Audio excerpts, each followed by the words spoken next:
Hoy es miércoles de mesa. Roy Campos, querido Roy, ¿cómo estás? Buenas tardes. René Casado, René, ¿cómo estás? Muy buenas tardes. ¿Qué tal, estimado Joaquín? Don Pepe Fonseca. Joaquín, muy buenas tardes, Joaquín. ¿Alguna provocación por ahí? No, Sí. Nada más que... ¿Cómo que no? Mira, estamos a unos días del informe presidencial. El domingo. El próximo domingo.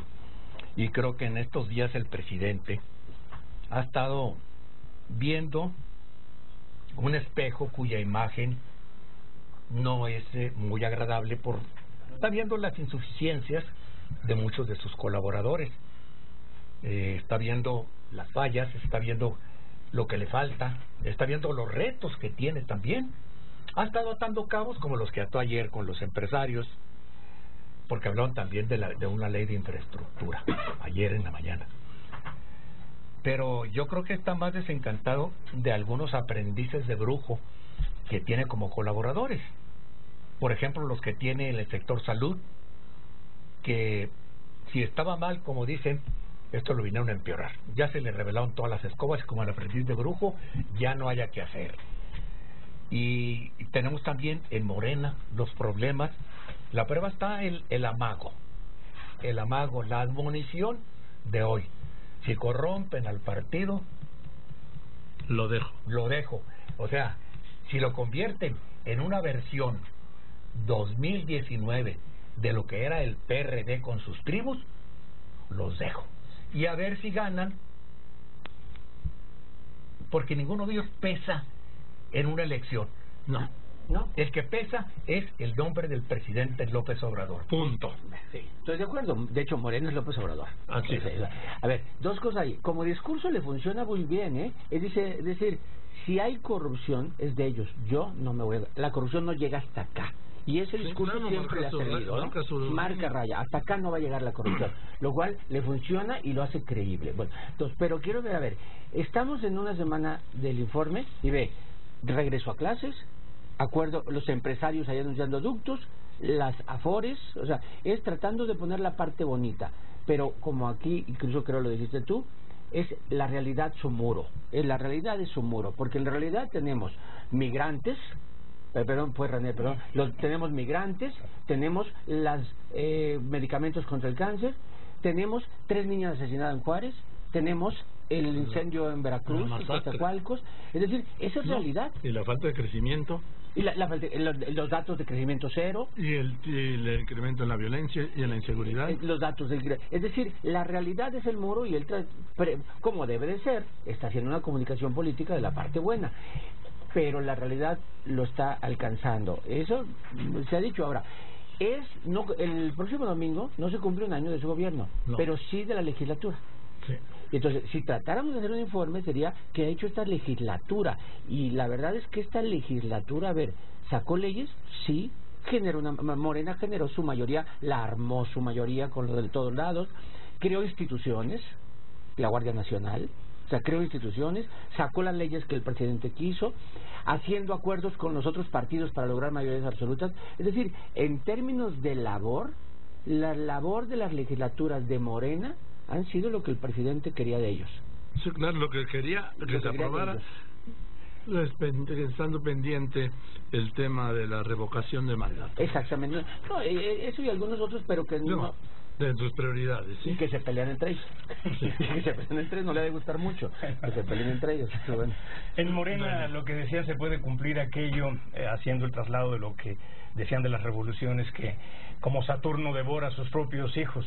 Sí, el presidente se deslinda, como dice Joaquín, toma posición, y a lo que decías, Roy, él tiene que estar a más que a prudente distancia de ello y siempre cuidando su imagen, su personalidad y lo que él representa como capital real de gobierno y como simbólico. En lo otro es las crisis, ¿sí? Pues por mencionar, venías de las crisis de migración y te enfrentas a crisis inmediatas como preámbulo al cuarto informe de gobierno. Conjura la crisis de los gaseros, ¿sí? Sin embargo, se manifiesta la crisis como tal, y esa es la palabra y subrayada de las medicinas. Está la crisis de seguridad que a 3 días del informe se manifiesta una vez más en Veracruz, en Coatzacoalcos. ¿Y qué es lo que viene? Que la realidad pues la realidad no conspira, la realidad nada más dice, lo siento, no hay ninguna conspiración, así son los números, así es la realidad y así son las contingencias. Entonces, esto es lo que mantiene muy avispado y muy despierto al gobierno de la 4T, pero al presidente que vemos, si nada más habláramos de la crisis de las empresas de gas, que tiene que conjurar el conflicto y la confrontación, porque así le conviene a él y le conviene a México, porque tiene ahí al TEMEC, porque tiene ahí la presión internacional y porque tiene la gran presión que con la realidad está la falta de confianza que hay, como hemos dicho, para la inversión. Don Pepe. Además ya está descubriendo que no es cierto que el presidente se entera de todo. Es el mejor informado. Así es, ya está descubriendo que no es así. Bueno, yo lo dije desde un principio. Pero y además no entiendo, por ejemplo, en el caso del Hospital Infantil de México, ¿cómo va a saber un presidente de la República, perdón? ¿Por qué tiene que saberlo? Que falta una medicina para los niños con cáncer. ¿Es que truena? Sí, pero a él se le va a cobrar. Sí. Ojo, ese es el tema, es el que yo digo. Ese es uno de los temas, y el problema es que él ahorita está con esa él ha absorbido tantas cosas que no permite que públicamente salgan a explicar, salvo que salgan con el aval de él, a explicar lo que sea, sus subordinados.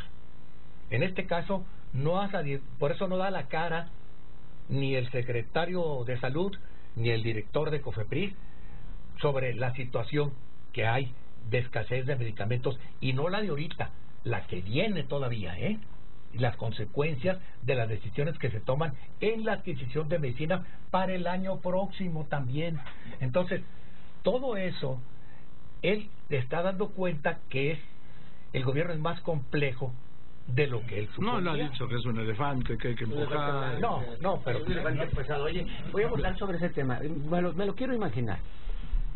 Se ha de enojar, y mucho, cuando ve a su gabinete de salud generándole esta crisis, porque fue el área de salud, su secretario de salud declarando, el del hospital, o sea, diciendo, a ver, yo ni sabía, claro, cuando falta de buen gobierno y de coordinación está generando esto, de coordinación, y le están echando la culpa a una farmacéutica que a lo mejor no tiene la culpa, porque también me están, y no la defiendo. Pero aún así, un gobierno no le puede echar la culpa a una farmacéutica, la que sea. Es decir, tú no le puedes echar la culpa de que no funcione, por decirte algo, el metro, que porque el mecánico no vino. Es tu culpa. Tú siempre partes de la otra, es culpa del mecánico. Siempre partes del presupuesto, paramos toda la línea, de que el gobierno planea, de que el gobierno organiza y que el gobierno debe tomar providencias. Por ejemplo, en este caso, lo que pasó ayer anoche, lo del bar. A ver, la Guardia Nacional está ahí. O sea, ahí mandó la Guardia Nacional. Entonces, a ver, es un reto del crimen organizado directo. A ver, me mandaste la Guardia Nacional y aquí hago esto. Entonces, no lo está haciendo en un lugar donde... No, específicamente la mandó a esa zona. Y es un reto del crimen organizado hacia él. Y entonces, y cuando evidencia que en Veracruz no hay mando único, porque es la pelea que si la Fiscalía General, que si la Fiscalía Estatal, que si lo debieron haber detenido por este delito. ¿Sabes cuál es el problema en Veracruz? Viene una escalada de masacres. Aparte de que yo pienso que el gobernador de Veracruz alcanzó hace ya tiempo su nivel de incompetencia. El problema es que está obsesionado con tumbar al fiscal que dejó el exgobernador Yunes, al fiscal Winkler, tumbarlo, y está obsesionado con eso. Y me acabo de decir que los vamos a detener a pesar del fiscal. Bueno, pues perdón, es que una de las cosas que se les olvida es que el fiscal detiene e investiga, pero solo cuando investigó un delito que se denuncia ante la fiscalía. Es la policía la que tiene que preservar la paz en el Estado, y este está igual que Corral. No hay correlación, en pocas palabras. Permítame, tengo que ir a un corte, nada más les quiero decir que me están dando a conocer en este momento que la Fiscalía General de la República acaba de atraer la investigación de la masacre de de Coatzacoalcos, sí, y trasladó a personal del ASEIDO ahí a Coatzacoalcos para iniciar las investigaciones y diligencias. Bueno, no solo personal del ASEIDO, van peritos, agentes, investigadores, todo para ocuparse de esto ante la incapacidad local de resolverlo. Yo insisto que en El Paso, muy triste esta matanza, esta masacre, 22 muertos, entre ellos 8 mexicanos, gravísimo, pero anoche mataron a 26, ¿sí? Ni fue aquí en Veracruz. Pero dime. Pero primero hay mensajes, en un momento regresamos con la mesa. Estaban diciendo que, con toda razón, que ha sido tan intrascendente esto del, ¿cómo se llama? Futuro 21. Futuro 21. Yo creí que era una Afore. Sí. Hay una Afore así, ¿no? Futuro 21. Sí. No sé. ¿Sí? Sí. No creo que debe ser así, pero similar. Por ahí anda. O sea, no le importó a nadie. Y hoy renuncia. ¿Quién fue el que...? Alejandra Barrales. No, eso fue ayer. Eso fue ayer. Sí. ¿Y quién? ¿Hoy qué? Raúl Flores, presidente del PRD. ¿Así? ¿Qué para irse Futuro 21? Sí, pero están renunciando a nada. Es como los que renunciaron. Es como el otro día en el PRI, que obtuvieron el nuevo dirigente nacional del PRI, obtuvo el 87.4% de nada. Sí, de los que votaron. ¿Quiénes votaron? Como con madrazo. Oaxaca le dio los votos, o sea, Murat. Yo sé de 2 parientes mías en Juárez que votaron, y cuidado, le digo a Roy, y cuidado que un día que vayas a Juárez y des una conferencia y esté una de las 2 allí y empiezas a hablar mal del PRI, se va a levantar y te va a bajar de la tribuna a bolsazos. No vayas a Juárez a dar conferencias. Digo, nomás una advertencia. Y si vas, procura que no vayan las hermanas, mis primas. Que no vayan las primas aquí de don Pepe, ¿no? Ya todo se resuelve. Pero bueno, ya que entraron en la política, algo así, efectivamente, hay una formación que pretende oponerse desde el lado de la izquierda a López Obrador. Pero yo creo que nace mal. O sea, yo creo que nace mal. Primero porque nace con gente que ha hecho su política aquí en la Ciudad de México. O sea, no es un movimiento que digan, el país, no, aquí en la Ciudad de México. Figuras ya vistas, ya conocidas. Algunas muy desgraciadas. Sin un discurso nuevo, que López Obrador los ha de voltear a ver y dice, pues, ¿qué se llevan? ¿Al PRD? Pues, ¿cuál PRD si ya estaba nada? ¿No? Entonces, pero es un intento porque saben que el PRD ya como valor tiene poco. Y lo que yo escribí es que el PRI como marca también puede valer poco, aunque tiene 8 gobernadores. Bueno, hasta las elecciones del 21. Hasta el 21. El 21 se puede quedar con 4. Puede quedar con 4 porque no juega en esas 4. Sí, claro, que son Hidalgo, Estado de México, Coahuila y Oaxaca, que son las 4 que no juega. Las demás todas las juega y tiene riesgo de perder o de conservar algunas. Ya que hablan de política, ¿a alguien en el gabinete presidencial le importará la imagen del presidente? Bueno, yo creo que a todos les debe de importar. ¿Tú crees de veras que es más? Yo creo que su futuro harían las cosas que están haciendo si les importara. Dejar, por ejemplo, a varios miles de campesinos, porque le faltaron muchos miles de campesinos en Guerrero sin fertilizantes, por un error de gabinete. Tú sabes, René, que el movimiento de campesinos que se dio hace poquito, que cerraron carretera en todo el país, es el más grande de la historia del sector campesino. Sí. O sea, y prácticamente no generó mucho ruido al presidente. No le hizo mucho caso. Hasta incluso les dijo fifís porque usaban sombreros o algo así, ¿no? Bueno, ¿sabes por qué no generó? Porque como somos un país ya fundamentalmente urbano y la gente que estamos en los medios somos flores de pavimento, no nos importa muchas de las cosas del campo. Pero te digo, ¿no? No, pues nada más, pero por ejemplo, esto de las medicinas, ¿tú crees que todos esos errores que, como ha señalado Joaquín, se los van a echar en cara al presidente? todas las cosas, estos errores que se cometen, se los echan en cara al presidente. Entonces me pregunto, ¿de veras le importará a los miembros del gabinete presidencial la imagen del presidente López Obrador, a pesar de que de esa imagen depende el futuro de ellos y el futuro políticos de todos los que están en Morena? No, y del país. Y del país, al final de cuentas, sí. Al principio. ¿Sí? ¿Cómo se llama el movimiento de entrada del país? Los chuchos. El futuro 21. Eso es importante. ¿Qué? Tú porque estás en la opinión y todo, que con lo que... Primera... ¿Vamos a hablar del futuro 21? No. Ahorita vemos, sí, los dejo. La importancia de que el mensaje llegue. La importancia de que se posicione mínimo el mensaje. ¿Sí? Y esto va con la importancia. No, pero voy a esto. A la burocracia administrativa, a los funcionarios de Morena, sí, sobre todo a los funcionarios de Morena, por supuesto que les tiene que preocupar la imagen política del presidente y del líder. Mira, pero lo que más les preocupa, más les preocupa, René, es quedar bien con el presidente. Esa es su prioridad. A eso voy. Y lo mejor que pueden hacer para proteger la imagen del presidente y del movimiento y de la Cuarta T es hacer bien su trabajo y no ser víctimas de sí mismos. Muchas veces es víctimas a la victoria misma. Que hagan una circular para todos los de Morena y los funcionarios de Morena que tienen que hacer bien su trabajo para quedar bien. Por ejemplo, regresando de los funcionarios al partido, pues lo que les está diciendo el presidente. A ver, vamos a ver qué dijo el presidente, por favor, vamos a escucharlo, ¿sí? Si el partido que ayudé a fundar, Morena, se echara a perder, no solo renunciaría a él, sino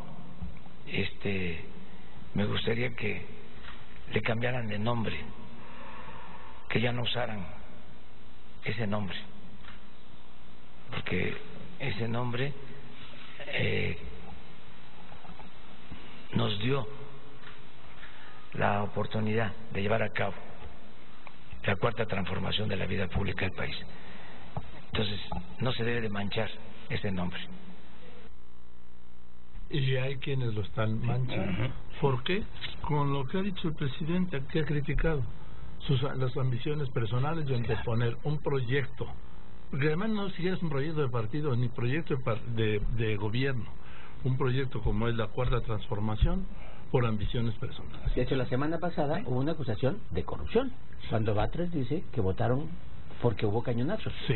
Pero es que ahí hay una acusación. Se están mostrando como lo que el presidente dijo que no tenían que ser los de Morena, como lugares ambiciosos. Sí, y justo también lo dijo. Y justo no ensuciar el movimiento, no ensuciar el partido, que no se desacralicen. Bien, vamos con las conclusiones, querido. A ver, el 1 de septiembre, el domingo, se cumple un año, va el informe de la legislatura. Si digo que Morena con éxito puede haber pasado, ¿dónde están las otras bancadas? O sea, ¿qué hicieron en ese año las otras bancadas? ¿Votar? Crearon una oposición que se sintiera. En el Senado sí, en algún momento. ¿Pusieron su agenda y la sacaron su agenda? ¿O simplemente reaccionaron ante la agenda del presidente?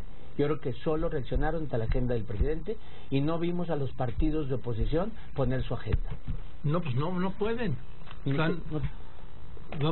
Están rebasados. Bueno, podían negociar algo. No vimos su agenda. No vimos su agenda. No, Morena no está dispuesto a negociar allí en la Cámara. No sé. No sé, pero entonces yo creo que si hacemos un balance, la oposición en la legislatura no puede entregar buenas cuentas a sus partidos. Bien. Gracias, querido René, rápidamente. Joaquín, hemos tenido, parece ser más allá de 280 y tantas mañaneras, que no necesariamente son informes o informar, más bien es propaganda. 272. 270 y tantas, ok. 200 de gobierno. Hemos tenido la celebración de la victoria en julio. No necesariamente es para informar. Tuvimos los 100 primeros días, también no necesariamente es para informar, pero ahora sí vamos hacia el informe del 1 de septiembre. Y aquí retomo lo que se decía. El presidente tal vez o podríamos aceptar el supuesto o la realidad de que es el más informado, pero no necesariamente es, por ende, el mejor informado. Lo que sí se espera, Joaquín, es que este 1 de septiembre sea el que mejor nos informe. Vamos a ver, porque los informes de los presidentes son siempre iguales. ¿A qué me refiero? Pues que es un reconocimiento de logros. Y esperemos el mensaje político, donde luego vienen muchos significados y muchos simbolismos. Dos frases y dos conceptos alrededor de las frases. Una, que hay una frase de Jorge Luis Borges que es muy importante en esta época de tensión política. Hay que tener cuidado al elegir a los enemigos porque uno termina pareciéndose a ellos. Sí. Y la otra es que estamos hablando de la despreocupación, al menos en mi concepto, de la gente del gabinete, que algunos de ellos son el equivalente de aprendices de brujos, y que yo, ahorita que está el presidente, después del informe, de que ya haga una evaluación real, la de él, su introspectiva personal de su gabinete, yo creo que el presidente se va a dar cuenta de que es cierto, es ese refrán mexicano que dice: ni la pólvora arde en manos de los discípulos de don Hermenegildo Torres. Ah, sí, o sea, de los... Gracias, Roy. Muy buenas tardes, Roy Campos, René Casados, gracias, don Pepe Fonseca, muchas gracias.